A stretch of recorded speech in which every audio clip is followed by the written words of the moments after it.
여러분의 인생의 첫 번째는 하나님 나라입니다. 두 번째는 여러분 자신의 개인 삶입니다. 아내를 돌보고 남편을 돌보고 자녀를 돌보고 하는 것은 부차적인 것입니다. 하나님의 나라가 1순위입니다. 이 순서를 거꾸로 하면 여러분의 가정은 산산조각 날 것입니다. 가정이 산산조각 나고 교회가 산산조각 나고 나라가 산산조각 날 것입니다. 오늘날 미국에서 벌어지고 있는 일처럼 나라가 산산조각 날 것입니다. 왜일까요? 하나님을 나라에서 쫓아내고 동성애에 빠졌기 때문입니다. 오늘날 백악관에서 몇 년 전보다 더 많은 동성애자가 있습니다. 무슨 일이 일어났습니까? 백악관은 더 이상 백악관이 아닙니다. 그것은 지금 검은 집입니다. 죄악의 집입니다. 몇 년 전에 저는 볼티모어에서 설교를 하기로 했습니다. 저는 기도하고 있었고 하나님의 임재에 빠졌습니다. 주님께서 제게 오셔서 워싱턴 DC까지 걸어가자고 말씀하셨습니다. 그래서 우리는 국회의사당과 대법원이 있는 거리를 따라 걸었습니다. 그것들은 모두 일직선에 있습니다. 우리는 걸어 지나갔습니다. 주님께서 이곳이 대법원이고 여기서 일어나는 일, 영적인 상태를 말씀해 주셨습니다. 나는 여기에 가고 싶지 않다. 이곳에는 악이 너무 많다고 하셨습니다. 여러분의 국회의원과 상원의원들이 모여있는 곳입니다. 우리는 백악관으로 갔고 주님께서 백악관 밖에 서서 말씀하셨습니다. 여기 살았던 많은 경건한 대통령들이 있었다. 적어도 그들 중 4명은 하나님 나라에 있었다. 46명의 대통령 중에서 4명은 진짜 기도하는 대통령이었다. 오늘날에도 너희를 위해 하나님 앞에서 중보하고 있다. 왜 여러분의 나라에서 하나님을 쫓아내고 우리가 포기한 모든 종류의 우상과 신을 받아들였습니까? 오늘날 백악관에 더 많은 동성애자들이 있습니다. 그들은 힌두 축제를 축하하고 백악관의 모든 우상들을 데려왔습니다. 무슨 일이 일어나고 있습니까? 이카보드라는 단어를 아십니까? 영광이 사라짐을 탄식하는 말입니다. 그것이 일어난 것입니다. 영광이 떠났지만 아직 회복에 대한 희망이 있습니다. 그 희망은 누구입니까? 여러분들이 희망입니다. 교회가 희망입니다. 아멘. 그래서 이 마지막 때 하나님의 뜻은 무엇입니까? 학개 2장 7절과 9절을 펴십시오. 또한 모든 나라를 진동시킬 것이며 모든 나라의 보배가 이르리니 내가 이 성전의 영광이 충만하게 하리라. 만군의 여호와의 말이니라. 이 성전의 낮은 영광이 이전 영광보다 크리라. 만군의 여호와의 말이니라. 내가 이곳에 평강을 주리라. 만군의 여호와의 말이니라. 이 마지막 날에 하나님의 백성에게 요구되는 3가지가 있습니다. 첫 번째, 하나님 나라의 복음을 전파해야 합니다. 마태복음 24장 14절에 있습니다.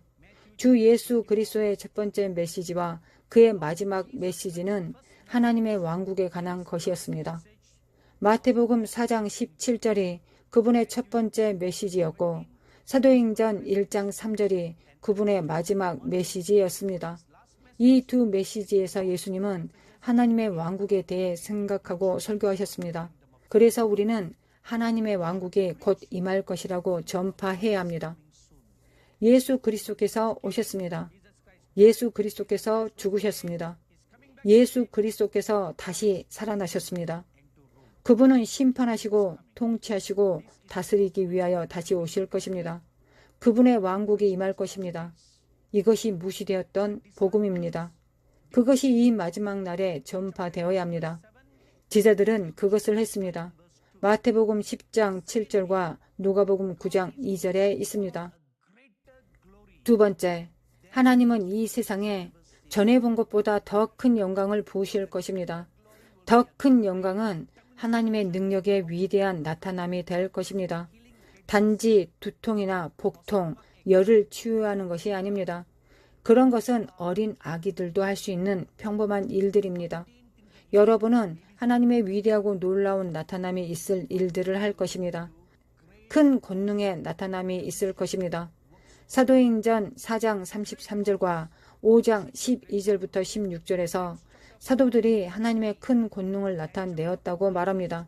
그들은 병든 자들을 고치고 귀신을 내어 쫓고 죽은 자를 살리고 놀라운 기적을 행했습니다. 세 번째, 하나님이 보여주실 영광은 예언적인 기름 부음입니다. 요엘 2장 28절부터 29절과 사도행전 2장 17절부터 18절입니다. 하나님이 말씀하시기를 말세에 내가 내 영을 모든 육체에 부어주리니 너희의 자녀들은 예언할 것이요 너희의 젊은이들은 환상을 보고 너희의 늙은이들은 꿈을 꾸리라. 그때 내가 내 영을 내 남종과 여종들에게 부어주리니 그들이 예언할 것이요. 이 마지막 때 특별한 세 가지 기름 부음은 환상, 예언과 예언적 꿈을 꾸는 것입니다. 이것이 마지막 날에 하나님께서 부어주실 예언적 기름 부음입니다. 네 번째 부어질 이 큰 영광의 결과로 영혼의 대추수가 있을 것입니다. 요엘 2장 32절에 또한 사도행전 2장 21절입니다. 누구든지 주의 이름을 부르는 자는 구원을 받으리라 하였느니라.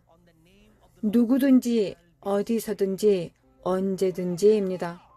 설교자가 여기서 설교하는 동안 언제 어디서나 전 세계 사람들이 무릎을 꿇고 구원을 얻을 것입니다. 그들은 주님의 이름으로 부름을 받을 것입니다. 갑자기 주 예수 그리스도께서 여기 서 계신 것과 하나님의 천사들이 여기 서 있는 것을 보게 될 것입니다. 성령으로 책망을 받을 것입니다. 그들의 무릎을 꿇고 구원을 얻을 것입니다. 저는 목사님과 이 교회 지도자들이 이 벽을 허물어야 할 그날을 몹시나 고대합니다. 그렇지 않으면 5천 좌석이 있는 새 교회를 지어야 할 것입니다. 대추수가 하나님의 나라에 다가오고 있습니다. 특히 이 택하신 장소에 다가오고 있습니다. 그래서 질문은 여러분들은 이 영광 안에 있습니까? 여러분은 하나님의 그 영광을 준비하고 있습니까? 아멘.